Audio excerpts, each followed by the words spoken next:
Imagine walking through a city where every empty lot or like blank wall and aging building is a battleground. And I don't mean a literal battlefield with trenches or anything. I'm talking about a clash between traditional real estate speculation and this radical new vision of community living. Right, yeah, it's a completely different way of looking at it. Exactly. Like, think about your own neighborhood for a second. What if the concrete jungle around you could literally feed you, heal you, and house you affordably? I mean, it requires a complete inversion of how we usually think about urban spaces, you know? We're so conditioned to believe that a city just sort of happens to us, that we're just passive residents living in this concrete grid given to us by developers. Yeah, you just rent the apartment and walk on the sidewalk they paved. Exactly. But what we're looking at today is a major metropolis actively hacking its own physical spaces to survive. Welcome to today's deep dive. We've got this fascinating stack of reports provided by the digital resources Wikiresidence.ca and infodrone.ca. And if you want to check them out later, they are available in both text and audio formats. Highly recommend looking into them, yeah. Definitely. So today we are exploring an absolute masterclass in urban transformation that is happening right now in Montreal. We aren't just talking about erecting new glass condo towers. We're unpacking how a city rewires its own DNA. Right, it's about the entire ecosystem. Yeah, we're going to look at billion-dollar hospital upgrades, hyper-dense micro-forests, massive circus districts built under highways, and street art that actually acts as traffic control. And the goal here is to really connect the dots between what might initially seem like, isolated hyper-local real estate news. Yeah. Because when you pull back the lens and look at the macro level, the data reveals this massive, deeply coordinated shift in how we plan urban ecosystems. And why should this matter to you? Because the way our cities are built directly dictates how we live, how we eat, how we connect, and really whether or not we thrive. Absolutely, it touches everything. So whether you are a total urban planning nerd or you're just someone walking down the street wondering why your rent is suddenly so high, this deep dive is going to completely change how you view the blocks you walk every day. Okay, let's unpack this.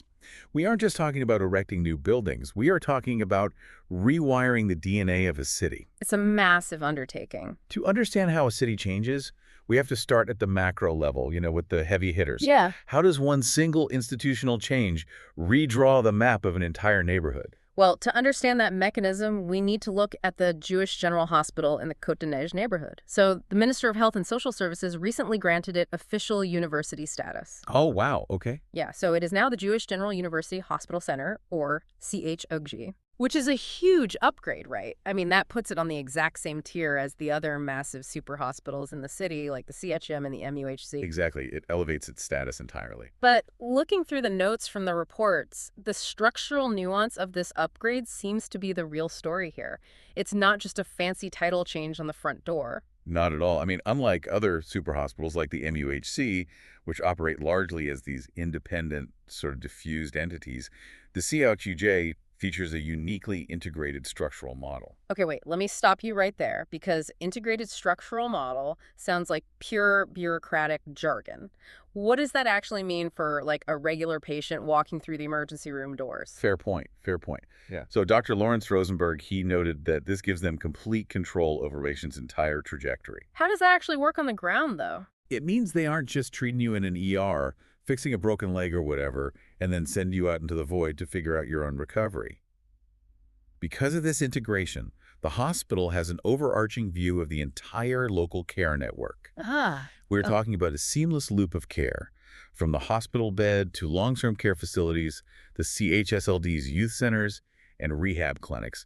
They basically control the whole pipeline. That is a massive undertaking. And the infrastructure budget they are working with to pull this off is honestly staggering.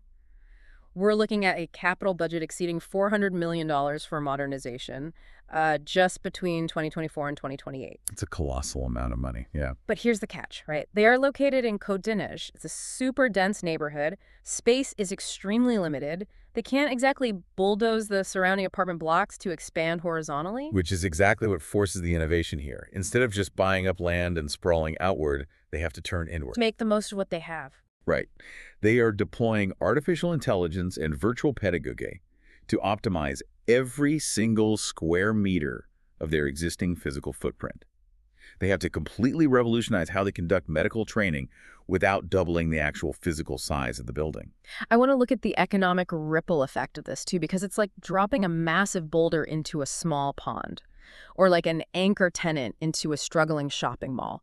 The hospital generates this immense gravitational pull, and suddenly everyone else has to orbit around it. It completely warps the local housing gravity. Yeah, Yes. exactly. Yeah. So what does this all mean for the person renting an apartment next door? Doesn't an influx of, 12,000 employees and a whole new wave of medical students totally shock the local housing market? That gravitational pull is exactly the dynamic we have to look at. A hospital of this scale is a massive economic and real estate engine operating in plain sight.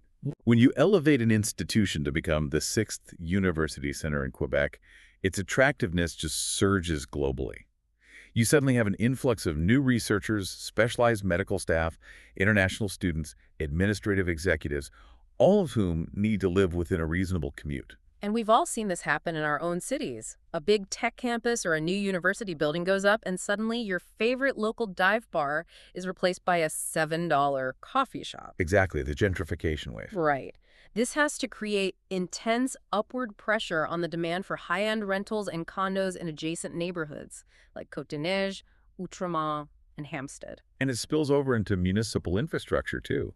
I mean, beyond those 12,000 employees, you are looking at hundreds of thousands of ambulatory and emergency visits annually. That is so much traffic. Pedestrian traffic and commuter density will just explode. Mm-hmm. So the city is forced to rapidly adjust its public transit routes and local commercial zoning just to handle the demographic surge this hospital creates. So the institutional catalyst, the hospital, drives up real estate demand and sparks gentrification.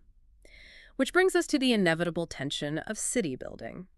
If an amazing new hospital makes a neighborhood highly desirable, how does the city protect its vulnerable residents from being priced out? That is the million-dollar question, or, well, the $159 million question in this case. Right. So we move from the institutional catalyst to the community shield.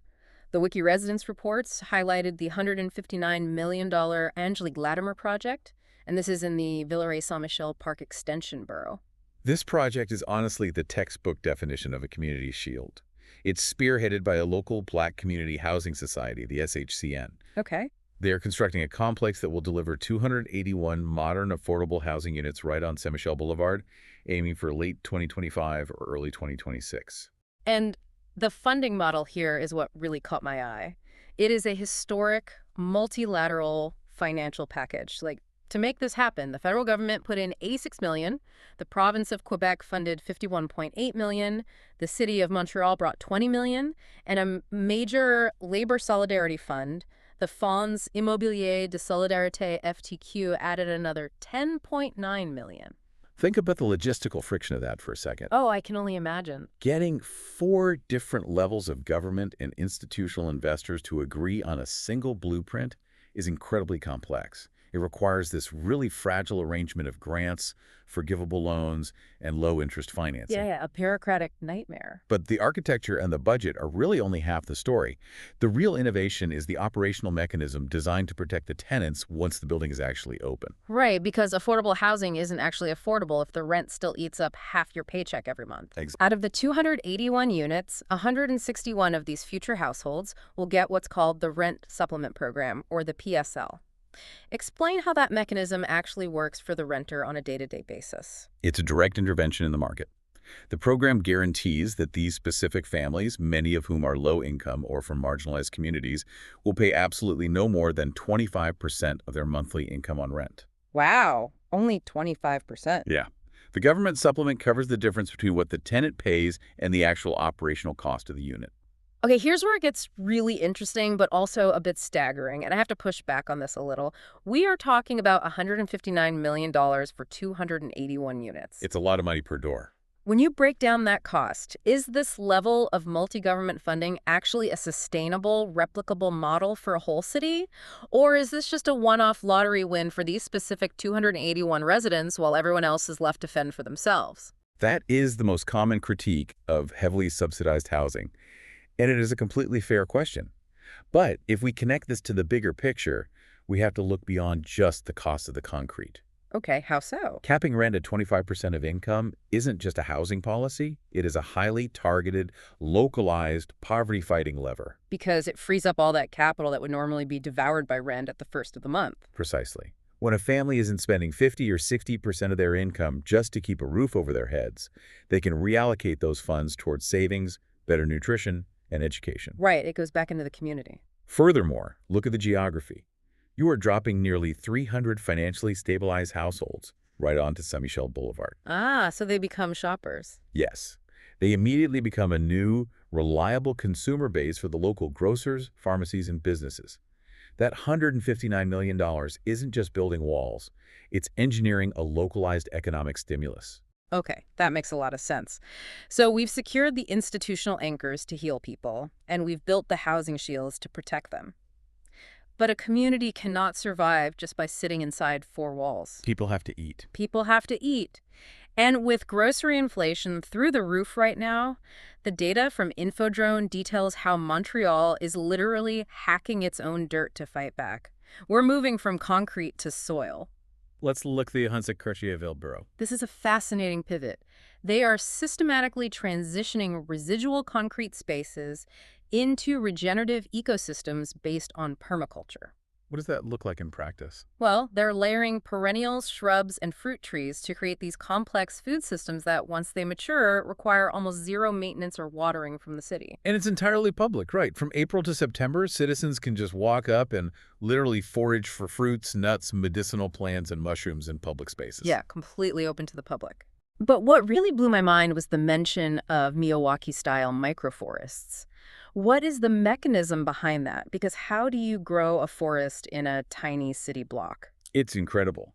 It's based on a method developed by Japanese botanist Akira Miyawaki. It involves planting a hyper-diverse mix of native species incredibly close together in a very small urban plot. So they're all cramped in there. Exactly. Because the plants are so crowded, they have to fiercely compete for sunlight. This intense vertical competition forces the vegetation to grow up to 10 times faster than it would in a conventional spaced-out forest. That is so cool. It's like nature on fast forward. You get a mature canopy in a fraction of the time. And alongside this wild, rapid growth foraging, you have over 1,000 highly organized community garden plots running at 100% capacity. With strict wait lists, too. The demand is huge. Right. Plus, you have La Centrale Agricole acting as the economic engine. It's the largest urban agriculture co-op in Quebec. They are even running local pilot programs that allow citizens to keep private backyard chicken coops. They are completely redefining what residential densification actually means. It's not just about packing more people into a space, it's about packing more ecological function into it. That's a great way to put it. And we see an even more dramatic, legally binding version of this soil reclamation happening in the Île-Bizard Sainte-Geneviève borough. Oh, this is the 34-hectare joint acquisition, right? From what I understand reading the reports, this is a historic first in Quebec. You had a major agricultural trust, the Fiducie Agricole UPA Fondation, a conservation group, the Nature Conservancy of Canada, and the provincial government all pool their capital to buy a massive plot of land. Yep, a massive undertaking. But in a real estate market this hot, how do you actually protect 34 hectares of prime land from eventually just being sold off to condo developers? You have to fundamentally change the legal nature of the land itself. So in 2021, the Quebec government granted this specific area the legal status of a humanized landscape. Humanized landscape, what does that do? This designation acts as an absolute shield against developer speculation.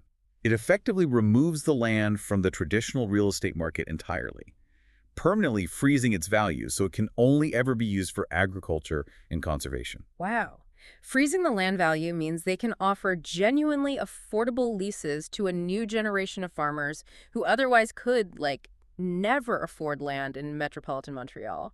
I saw in the notes that the tenant profiles are incredibly diverse. Who is actually farming this frozen land? It's a brilliant mix of traditional and hyper-targeted agriculture. For instance, you have Hamadou Maiga, who is originally from Niger. He is using the land to grow specific African vegetables and herbs to feed Montreal's various diasporas. Which is amazing because it meets this massive demand for culturally specific foods, but they're grown locally instead of being imported at a huge premium. Exactly, shortening the supply chain. Then you have Jean-Simon Théoret, who is maintaining local agricultural heritage by growing traditional sweet corn and watermelons. Keeping the local traditions alive. Right. And you have Pascal Boucher and his team, who are specifically cultivating root vegetables with the direct purpose of supplying Montreal's community kitchens. The fact that an urban space is being used to grow culturally specific foods for the diaspora while also directly supplying soup kitchens and fighting food inflation, I mean, it completely redefines what a city park is supposed to be. It really does. And from an urban planning perspective, freezing land value for agriculture is often criticized by developers as being anti-development. But it's not. It just redefines how we calculate value. Walk me through that. How does a farm generate municipal value if it's not paying massive, commercial property taxes? Through essential ecological services, these dense green spaces drastically lower ambient summer temperatures, which directly reduces air conditioning costs and grid strain for all the surrounding homes. Oh, I didn't even think about the AC costs. Yeah. And they act as massive sponges for rainwater, which relieves pressure on the city's aging sewer infrastructure during storms. And, ironically, the immediate proximity of these beautiful, nourishing green spaces directly increases the real estate values of the adjacent residential blocks. So it pays off for the homeowners nearby anyway. It's absolute economic genius, all while serving thousands of meals via short supply chains. Okay, so we've secured the institutional anchors with the hospital, we've built the housing shields, and we are quite literally hacking the dirt to feed people. Finally, how do we nourish the soul of the city? The arts and culture aspect. Right. How do you take the ugly, residual, forgotten spaces like the concrete underpasses and industrial blank walls and turn them into engines for social cohesion? We have to look at the canvas of the city. Let's return to the Saint-Michel area and look at the Circus Arts District, known as the QUAC. This is a central piece of the Quebec government's broader East End development plan. The numbers on this are wild. We are looking at a $150 million urban requalification vision. And their projections are incredibly ambitious. They're projecting this insane jump to 1.2 million visitors annually. The QUAC is treating the city as a live urban laboratory. One of their most fascinating projects is Gallery LA40. They are taking one of the harshest urban fractures imaginable, the dark, noisy, residual space underneath the Metropolitan Expressway, and transforming it into a vibrant, artistic corridor. Right, completely flipping a negative space into a positive one. But this brings us right back to the gentrification problem we talked about earlier. It always does. If you dump $150 million into cultural infrastructure and make an ugly highway underpass beautiful, don't you just invite a massive wave of real estate speculation? How are they protecting the locals this time? It's a vital concern, and they know it. You risk pricing out the very original residents who gave the area its culture in the first place. So, to counter this, they are integrating affordability mechanisms directly into the master plan, primarily through community land trusts. This ensures that the community retains actual ownership and long-term affordability, even as the district transforms into a world-class tourist destination. That's smart. But let's zoom in on the actual street-level art, because I want to play devil's advocate and challenge this a bit. Sure, go for it. The sources highlight the mural art program in the Mercier-Hochelaga-Maisonneuve borough. The city heavily subsidizes this, covering up to 75% of eligible costs. This means the budget for these murals can be anywhere from $30,000 to $60,000 per project. It's a real investment. And I love a good mural, don't get me wrong. They look great for Instagram, they brighten up the street.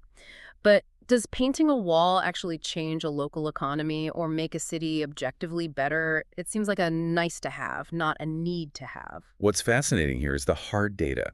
It's easy to dismiss public art as mere decoration, but the data tells a very different story. Public art is actually strategic infrastructure. Really? How so? First, let's look at basic maintenance. A beautifully painted and well-maintained wall reduces unsolicited destructive graffiti by up to 80%. Wait, 80%? Just because the wall is already claimed by a mural? Exactly. There's an unwritten rule of respect, and it massively slashes recurring cleaning and repair costs for both private property owners and the municipality. Wow, okay. That's a huge return on investment just in cleaning costs. Secondly, it creates what urban planners call dwell time. It establishes a transit-oriented development corridor, which is a fancy way of saying they're designing streets so people want to walk, stop, and shop rather than just drive through as fast as possible. Oh, that makes total sense. When people stop to look at something like the upcoming Voyage collective mural by Jason Botkin coming in 2026, they linger, they buy coffee at local shops. You're creating an outdoor museum that forces people to slow down. Precisely. And speaking of slowing down, I saw in the notes that there are specific murals placed near schools. Yeah, I wanted to ask about that. What's the strategy there? Is that just to give kids something nice to look at on their lunch break? It's actually highly calculated traffic control. For example, there's a piece called La Découverte du Monde avec Niels Holgersson by Tyler Campo, which uses Canada geese imagery and is placed directly across from Saint-Clément School. Okay. And there is Le Vieil Homme et l'Enfant by Ben Caillou on Villeray Avenue, symbolizing intergenerational memory. The best example is Légion et Tétro by the artist T.E.O. on Hochelaga Street. What's special about that one? It was co-created with students to visually represent a giant protecting their walk home from school. So it's not just art, it's practically a visual stop sign. Exactly. Installing these massive visual works near school zones forces drivers to subconsciously slow down. It visually signals to a driver that they are entering a priority zone for pedestrians and children. It acts as a psychological traffic calming measure. That is brilliant. So yes, painting a wall absolutely changes the economic flow and the hard safety metrics of a city block. It's infrastructure masquerading as decoration. So what does this all mean when we put all these pieces together? We've unpacked how a city isn't just a passive grid of asphalt where real estate speculation just happens to you. As reported by Wikiresidence.ca and infodrone.ca, Montreal is proving that a city is a dynamic, hackable laboratory. We've seen it at every single scale. You have the massive economic gravity of the CHEJ hospital reshaping healthcare and warping housing demand. You have the $159 million housing shield in Saint-Michel, using rent caps as a localized economic stimulus to fight poverty. We've seen citizens foraging in fast-growth microforests in Ahuntsic-Cartierville, and that 34-hectare land value freeze to protect diverse farmers from capitalist speculation. And we've seen highway underpasses transformed into circus districts, alongside strategic murals that slash graffiti and calm traffic. Montreal is entirely redefining territorial development. It really is. It is a profound blueprint for urban resilience. It proves that social inclusion, environmental conservation, and economic vitality are not competing interests. When engineered correctly, they feed into each other. So here's our call to you. The next time you walk down your own street, I want you to look closely at that empty dirt lot, that blank industrial wall, or that underused local park. Ask yourself what it could be. Exactly. Ask yourself, what could this space be if it were truly put to work for the community? Could that wall be a canvas that slows down traffic and keeps kids safe? Could that lot be a micro-forest that feeds your neighborhood? The potential is already there. Yeah. Embedded right in the concrete. It just requires the coordinated will to unlock it. But we want to leave you with one final provocative thought to mull over. If a city successfully executes this blueprint, if it integrates farming into its blocks, protects its renters with land trusts, turns its highways into art galleries, and builds world-class hospitals, it becomes incredibly undeniably desirable. Very desirable. But what happens when a city becomes so self-sustaining, beautiful, and culturally rich that absolutely everyone wants to live there? Could this very success ultimately create a new unmanageable tidal wave of hypergentrification that is so powerful, even the most well-funded community land trusts and rent caps can't hold it back? It is the ultimate paradox of urban planning. You fix the city, and in doing so, you risk making it too valuable for the very people you fixed it for. Can a concrete jungle ever truly be tamed, or does making it a paradise just invite a completely different kind of predator? Something for you to think about next time you walk your block. We'll catch you on the next deep dive. Thank you for your attention. You can find all our articles, columns, and special editions in audio and text formats. Our content is accessible on mobile, tablet, computer, and television via Wikiresidence.ca. Please feel free to share your comments and suggestions with us.